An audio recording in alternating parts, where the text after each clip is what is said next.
ഇപ്പോഴും വിരോധം തീർക്കുന്നവർ ഇന്ന് ഒരു വ്യക്തി വീഡിയോ ചെയ്തിരിക്കുക. 3 ഫോട്ടോ കൊണ്ടാണ് ഉമ്മൻചാണ്ടിയെ നീതിമാനാക്കിയത്. ഇവിടെ ആരും നീതിമാനാക്കിയില്ല സാറേ. ഇവിടുത്തെ പൊതുജനങ്ങൾ ഏറ്റെടുത്ത വികാരമാണ്. ഇവിടുത്തെ ഇന്ന് എന്തുകൊണ്ടാണ് ഉമ്മൻചാണ്ടിയുടെ കല്ലറയിലേക്ക് ആളുകൾ വരുന്നത്? ആളുകൾക്ക് അദ്ദേഹത്തിനുള്ള സ്നേഹം കൊണ്ടാ, ആളുകൾക്ക് അദ്ദേഹത്തിനുള്ള കരുതം കൊണ്ടാ. ഇവിടെ കോൺഗ്രസ് പാർട്ടിയോ ഏതെങ്കിലും പാർട്ടി വിചാരിച്ചിട്ട് വരുന്നവരല്ല. അവരുടെ സ്നേഹത്തിന്റെ കൂടുതൽ കൊണ്ട് ആളുകൾ ഇങ്ങോട്ട് വരുന്നതാണ്. അല്ലാതെ ഇവിടെ ആരും നിങ്ങൾ സൃഷ്ടിക്കുന്ന പോലെ ഒരു ആദർശവാദിയോ അല്ലെങ്കിൽ സൈദ്ധാന്തികനെയോ ഞങ്ങൾ സൃഷ്ടിച്ചിട്ടില്ല, ഞങ്ങൾ ആവശ്യപ്പെട്ടിട്ടില്ല. ഈ കാണുന്ന പുതുപ്പള്ളിയിലെ ജനങ്ങൾ, അതുപോലെ തന്നെ സാധാരണക്കാർ, കേരളത്തിൽ നിന്നും ഹിന്ദുവും മുസ്ലിമും ക്രിസ്ത്യാനിയും മതമില്ലാത്തവരുമൊക്കെ ആ കല്ലറയിലേക്ക് ഇന്ന് കടന്നു വരുന്നെങ്കിൽ ഉമ്മൻചാണ്ടിയോട് സ്നേഹം കൊണ്ട് അദ്ദേഹം അവരെ സ്നേഹിച്ചതുകൊണ്ടാണ്. ആ സ്നേഹം നമ്മൾ കണ്ടതല്ലേ? 3 ദിവസം ഉറങ്ങാതെ നിന്ന സ്നേഹം. ആൾക്കാർ ഇന്നും ആ സ്നേഹം പ്രകടിപ്പിക്കുന്നതിൽ എന്താണ് തെറ്റ്? അതിന് ആരുടെയും സൃഷ്ടി, അദ്ദേഹം ആരെയും സൃഷ്ടിയല്ല, അദ്ദേഹം സ്വയം സൃഷ്ടിച്ചെടുത്ത ഒരു ഇന്ദ്രജാല വിദ്യയുണ്ട്. അതുകൊണ്ടാണ് എനിക്ക് പലപ്പോഴും എന്റെ പേര് കേൾക്കാത്തത്. പുതുപ്പള്ളി ഫെസ്റ്റിന് ഞാൻ സംഘടിപ്പിച്ച പുതുപ്പള്ളി ഫെസ്റ്റ്, 4 ദിവസത്തെ പുതുപ്പള്ളി ഫെസ്റ്റ്, ആ ഫെസ്റ്റിന് ആങ്കർ വിളിച്ച പേര് ഉമ്മൻചാണ്ടി.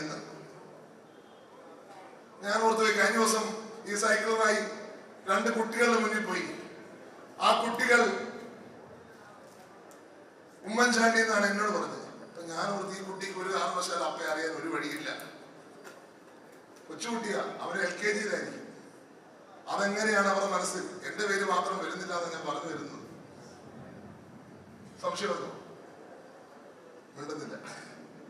അതുകൊണ്ട് ഇന്നും ഈ നാട് സ്നേഹിക്കുന്ന ഉമ്മൻചാണ്ടിയെ, നിങ്ങൾ സ്നേഹിക്കുന്ന ഉമ്മൻചാണ്ടിയെ, ആ ഉമ്മൻചാണ്ടിയുടെ ഓർമ്മകൾ, അനശ്വരമായിട്ടുള്ള ഓർമ്മകൾ, ആ ഓർമ്മകളാണ് നമുക്ക് കരുത്ത്. ഇവിടെ ശ്രീ KC വേണുഗോപാൽ വരുമ്പോൾ നമുക്ക് വളരെയധികം സന്തോഷം. കാരണം അദ്ദേഹം എന്റെ പിതാവിനെ പിന്തുണച്ച ഒരു വ്യക്തിയാണ്. അദ്ദേഹത്തിന്റെ ആ ഒരു അവസാന കാലഘട്ടത്തിൽ എല്ലാ കാര്യങ്ങളും, അദ്ദേഹത്തിന്റെ മരണശേഷവും അദ്ദേഹത്തിന് പൂർണ്ണമായ പിന്തുണ കൊടുത്ത വ്യക്തിയാണ്. അദ്ദേഹമാണ് ഇവിടെ കടന്നു വരുന്നത്.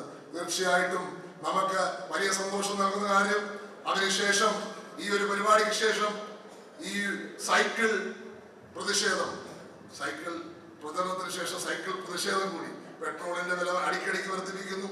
അതിനോട് ചേർന്ന് നമുക്കറിയാം, ഹോട്ടലിൽ ഇന്ന് ഞങ്ങൾ തിരുവനന്തപുരത്ത് പോയപ്പോ ഹോട്ടലില്ല, പെട്രോൾ പമ്പുകളില്ല, ഗ്യാസ് ഇല്ല, എല്ലാം മുടങ്ങിയ ആ ഒരു സാഹചര്യത്തിൽ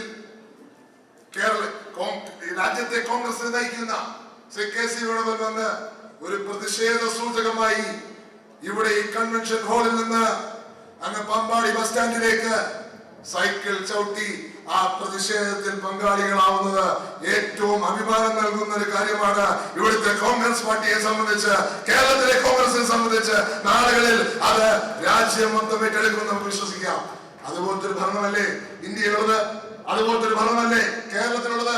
2 സർക്കാരുകളും മത്സരിച്ച് ജനത്തെ ദ്രോഹിച്ചുകൊണ്ടിരിക്കുക. ജനത്തെ എങ്ങനെയൊക്കെ ബുദ്ധിപിടിക്കാമോ അങ്ങനെയൊക്കെ ബുദ്ധിപിടിക്കാൻ പൂർണ്ണമായി ശ്രമം നടത്തുന്ന ഗവൺമെന്റുകൾ ഇന്ന് അനാവശ്യമായ യുദ്ധം ലോകത്തിന് പുറത്തുള്ളപ്പോൾ ഇവിടുത്തെ ജനങ്ങളെ സംരക്ഷിക്കുവാൻ ഒന്നും ചെയ്യാത്ത സർക്കാർ അങ്ങ് കേന്ദ്രത്തിലും ഇങ്ങ് കേരളത്തിലും. ഈ സർക്കാരുകൾക്കെതിരെയുള്ള പ്രതിഷേധം കൂടിയാണ് ഇവിടെ നിന്ന് സൈക്കിൾ ചവിട്ടി അങ്ങോട്ട് പോകുമ്പോൾ. നമുക്കറിയാം, നമ്മുടെ നാടിന് മാറ്റം അനിവാര്യം, നമ്മുടെ നാടിന് ഒരു പുതിയ യുഗം അനിവാര്യം. 10 വർഷക്കാലം നമ്മൾ ഇടതുപക്ഷത്തിന്റെ കീഴിലായിരുന്നു. ഇടതുപക്ഷത്തിന്റെ ദുർചെയ്തികൾ കേരളത്തിലെ ജനങ്ങളെ തകർത്ത് തരിപ്പണമാക്കി, അവരുടെ ജീവിതത്തെ ഇല്ലായ്മയും വല്ലായ്മയാക്കി മാറ്റി. ഇവിടുത്തെ ചെറുപ്പക്കാർ മുഴുവൻ വിദേശത്തേക്ക് പോവുക.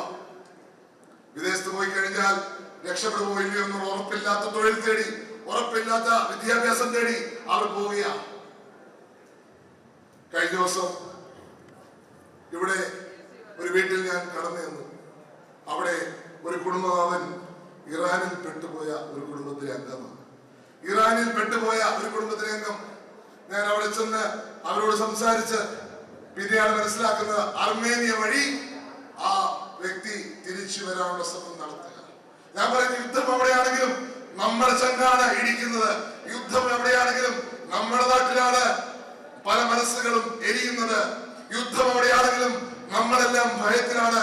നമ്മുടെ സഹോദരങ്ങൾ അങ്ങ് ഗൾഫിൽ അവരുടെ ജീവിതത്തിന്റെ പല ഭാഗത്തെ തകർത്തുകൊണ്ട് യുദ്ധം നടക്കുക. അവരുടെ തലയുടെ മേലിൽ കൂടിയാണ് മിസൈലുകൾ പോകുന്നത്. നമുക്കിത് തടയാൻ സമയമായി. അടുത്ത UDF ഗവൺമെന്റ് വരും. ആ UDF ഗവൺമെന്റ് ഇത് തടയുക തന്നെ ചെയ്യും എന്നുള്ള കാര്യത്തിൽ സംശയമില്ല. നമ്മുടെ ചെറുപ്പക്കാരെ നമുക്ക് ഇവിടെ നിർത്തണം. നമ്മുടെ ചെറുപ്പക്കാരെ ഇവിടുത്തെ നേതാക്കളായി വളർത്തിയെടുക്കണം. അവരുടെ കഴിവിനെ ഇവിടെ ഉപയോഗിക്കണം. ഇവിടെ ഈ നാട്ടിൽ നിന്ന് പോയ തോമസ് കുര്യൻ, ഞാൻ പല വേദിയിലും പറയുന്ന കാര്യമാണ്. തോമസ് കുര്യൻ എന്ന് പറഞ്ഞ വ്യക്തി അങ്ങ് അമേരിക്കയിൽ പോയിട്ടുണ്ട്. പാമ്പാടിക്കാരന, നമ്മുടെ നാട്ടുകാരന. അദ്ദേഹം 1.25 ലക്ഷം കോടി രൂപ ആന്ധ്രാപ്രദേശില് 2-3 മാസം മുമ്പ് കൊണ്ടുവന്നു. നമ്മുടെ നാട്ടിലല്ല എന്നുള്ളത് യാഥാർത്ഥ്യമാണെങ്കിലും ഈ രാജ്യത്തിന് അദ്ദേഹം ഗുണം ചെയ്തു. 1.25 ലക്ഷം കോടി രൂപ ആന്ധ്രയ്ക്ക് കൊണ്ടുവന്ന പാമ്പാടിക്കാരനെ പോലാണ് നിങ്ങളുടെ മക്കൾ, നമ്മുടെ മക്കൾ. ഇവിടെ ഇരിക്കുന്ന ഓരോ വ്യക്തിയുടെയും മകനും മകളും അതേ കഴിവുള്ളവരാണ്, അതേ കർമ്മശേഷിയുള്ളവരാണ്, അതേ കർമ്മകുശലതയുള്ളവരാണ്. അവർക്ക് ഇവിടെ അവസരം കൊടുക്കട്ടെ. അവർക്ക് ഇവിടെ വളരുവാൻ, തലയുയർത്തി ജീവിക്കുവാൻ അവസരം കൊടുക്കട്ടെ. നമ്മുടെ നാട്ടുകാർ മുഴുവൻ എന്നും വിദേശത്ത് പോയി ജീവിച്ചാൽ മതിയോ? ഏതെങ്കിലും ഒരു ട്രംപോ, ഏതെങ്കിലും ഒരു നെതന്യാഹുവോ, അല്ലെങ്കിൽ ഏതെങ്കിലും ഒരു വിദേശ രാജ്യത്തെ തലവൻ വിചാരിക്കുമ്പോൾ ജീവിതം താറുമാറാക്കുന്ന വിധം, നമ്മുടെ ജീവിതം താറുമാറുന്ന വിധം നമ്മുടെ ചെറുപ്പക്കാരെ പറഞ്ഞയക്കേണ്ടതുണ്ടോ? ഇല്ല.